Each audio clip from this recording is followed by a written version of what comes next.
Okay, so here is our lecture video for our section 10.3, Apply Properties of Chords.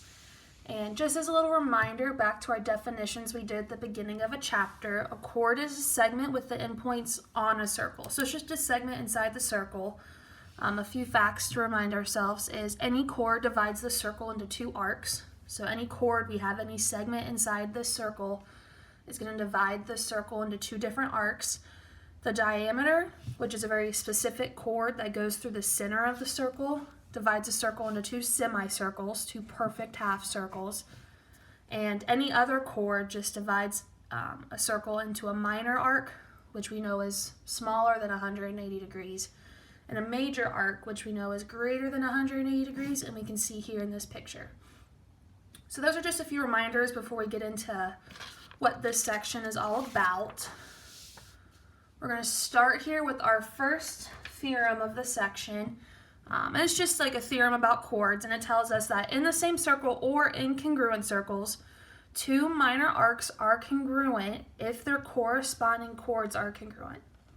So the big thing here is the corresponding chords are congruent.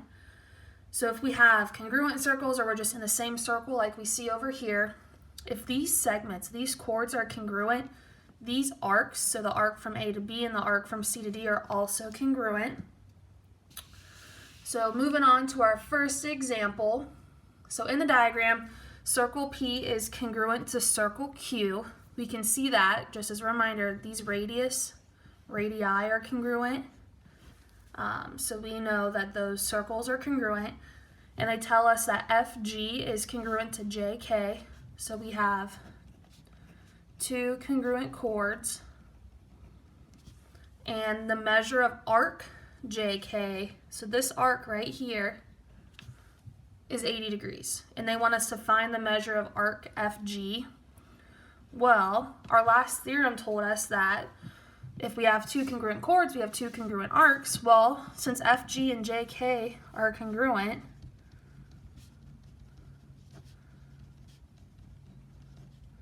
we know that their arcs are going to be congruent, so we know the measure of arc JK is going to be congruent to the measure of arc FG, which means that it also equals 80 degrees.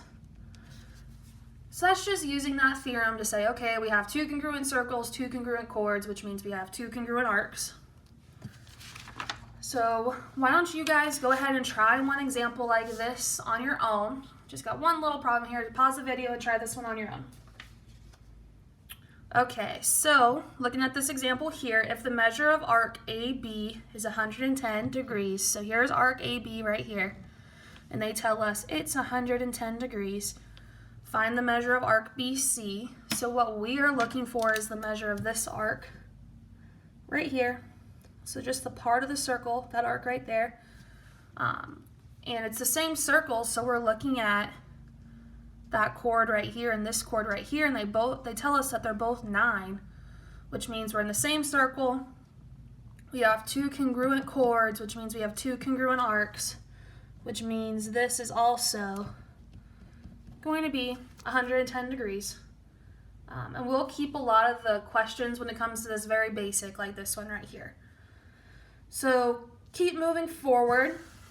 Another new term that we might see is bisecting arcs, and we've seen this word bisecting before. It just means to cut into two congruent halves, two congruent pieces. It cuts it in half.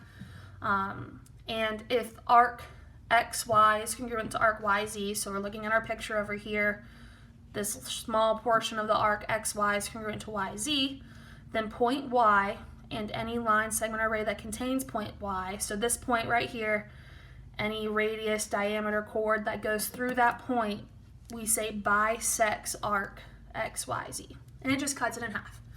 Two congruent pieces, cuts it in half. Again, we're just using that bisecting term that we've used a lot already this year. And that leads us in to our next set of theorems.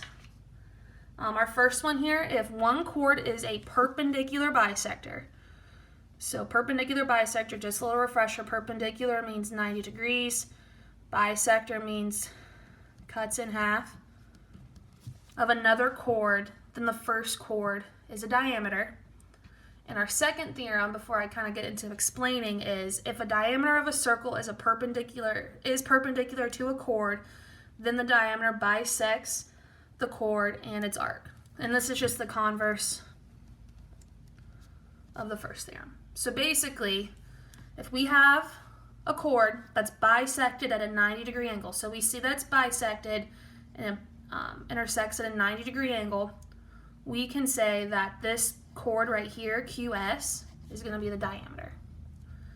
And if we look down here, using the converse of that same theorem, well, we see that they intersect at a 90-degree angle, and the fact that they put this point here tells us this chord, EG, goes through the center of the circle, which means it is a diameter, so we would know that that must bisect using that converse of the theorem.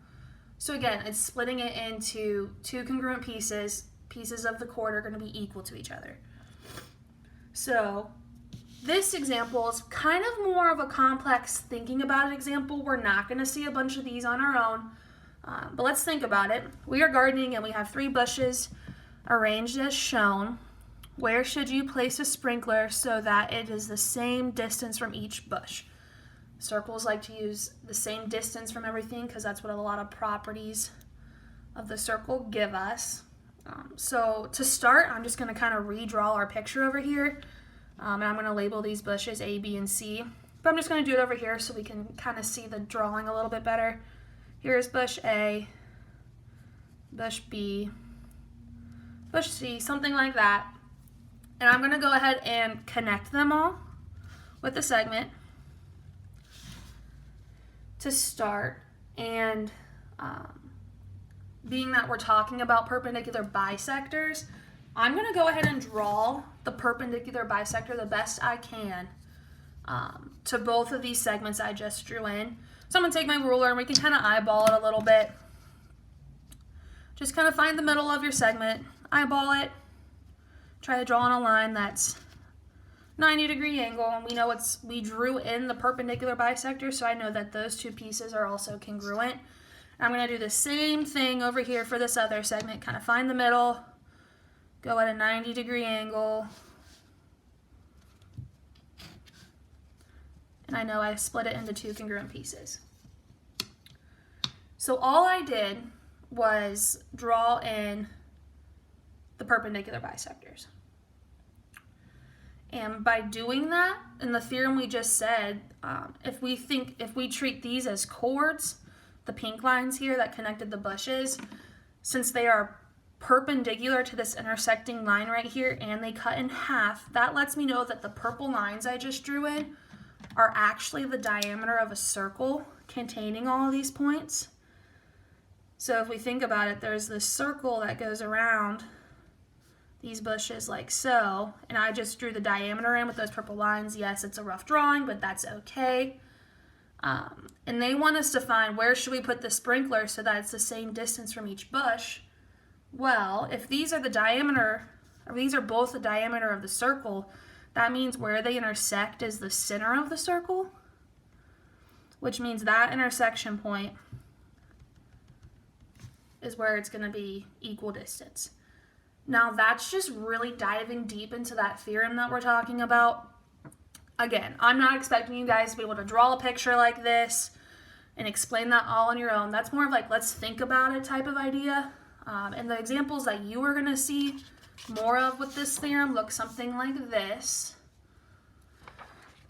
So we are going to use the diagram of circle E to find the length of segment AC and then tell what theorem we used. Well, circle E is the center because they tell us it's circle E. That's how we name a circle. So that makes BD a diameter. And it intersects chord AC at a 90-degree angle, which means we're going to use that second theorem. It was 10.5, the converse of that theorem, to say, okay, since this is the diameter, intersects the chord at a 90-degree angle, that means these segments right here are going to be congruent, which means CF is going to equal 7.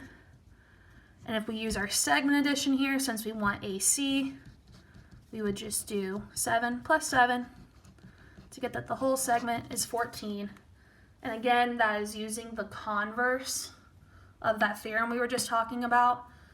And that's going to be the more typical type question we're going to see with this. So less of the thinking about it word problems where you have to draw the picture, more can you apply the theorem. So why don't we go ahead and let you guys practice this a little bit. Pause the video and try this one on your own.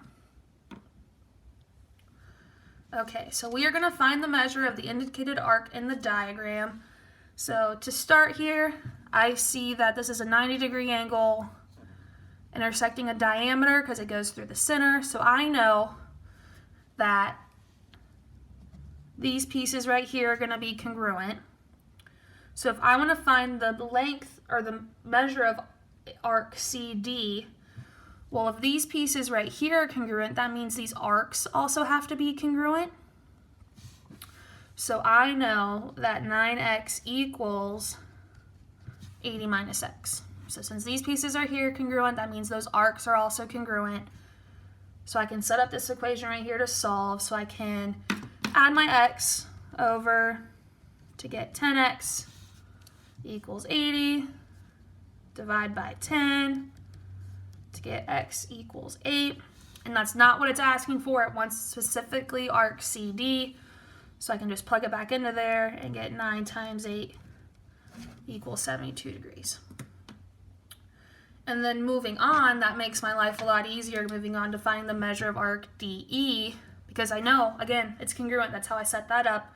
So if CD is 72 degrees, that means arc DE will also be 72 degrees. And last but not least, arc CE is this entire arc right here, CE, the whole thing, which basically means I just need to add CD together, which I know is 72 from the first part, plus DE, which is also 72. So 72 plus 72 gives me that the entire arc CE will be 144 degrees.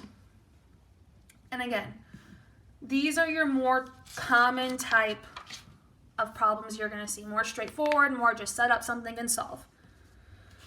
So we have one more theorem to go over in this section. And it says that in the same circle or in congruent circles, two chords are congruent if and only if they are equidistant from the center.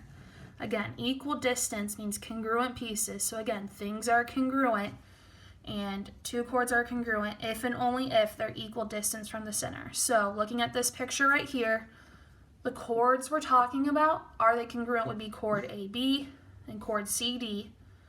And we would be able to say they're congruent if the distance from F to E was congruent to the distance from E to G, which we will figure out is true in different types of examples. So take a peek at this example here. In the diagram of circle C, QR equals ST, and they're both 16. They want us to find the length of CU. Well, using that last theorem, we know, well, if these chords are congruent, these have to be equal. So we can just set up the equation 5x minus 9 equals 2x. We can solve a little bit here. We can subtract our 5x and get that negative 9 equals negative 3x. Divide by negative 3 to get that x equals 3. And since they want us to find CU, I'm going to plug it back in, so we get 2 times 3 equals 6 for our final answer, and that equals CU. And again, lots of things are equal to each other that we're seeing in this section here. So we have one last little practice for you guys to try on your own. Number 8 is actually kind of a challenge, so see if you can figure it out and come back when you're ready to check your answers. Okay, in the diagram in example 4, suppose ST equals 32 and CU equals CV, and they both equal 12. So I kind of recopied the picture down over here and changed our measurements. And now let's work on these examples. We want to find the length of QR. Okay, well, these segments right here from the center are both equal distance, right? They're both 12. And we know using that last theorem that, well, if the chords are equidistant from the center, the chords are congruent. So since these are both 12, that means this guy has to be 32. And that's just using that theorem. Number 7, QU So that's this guy right here, QU. We want to figure out what that is. Well, it's half of 32. So we would do 32 divided by 2 to get 16. And we know it's half because this is going to be a perpendicular bisector. That's kind of going back to the earlier theorems we were doing. And the last little bit here is the radius of circle C. This one's a little bit more challenging, so it's okay if you got caught up on this one. A radius is any segment connecting the center to the edge of a circle. So I'm just going to draw in a radius here because we don't have a complete radius yet. But if I draw the line connecting circles center C to point S right here, I just drew in a radius, and I also created a right triangle. And before we knew that this was a bisector here, so we know that this also bisects this, so that small segment right here would be 16. I'm going to go ahead and redraw this triangle off to the side. Here's C, this is S. And there's my right angle. I know this right here is going to be 16. And I know that this small piece right here is 12. Well, to find the radius, I just need to solve for the hypotenuse, so I can use my Pythagorean theorem, a squared plus b squared equals c squared, and do 12 squared plus 16 squared equals x squared, which is 144. Plus 256 equals x squared. You guys remember doing this from chapter 7, I believe. So this is going to give me 400 equals x squared. And my last step would be to take the square root of both sides to get that x equals 20. And that would be my answer for number 8. So again, that one was a little bit more challenging. But that's just kind of seeing how all of this gets put together with everything we've learned so far this year. So hopefully you guys followed along with that okay. Here's your homework for this assignment, page 657, number 3 through 13 odds. Again, they're the more straightforward problems, so email me if you have any questions.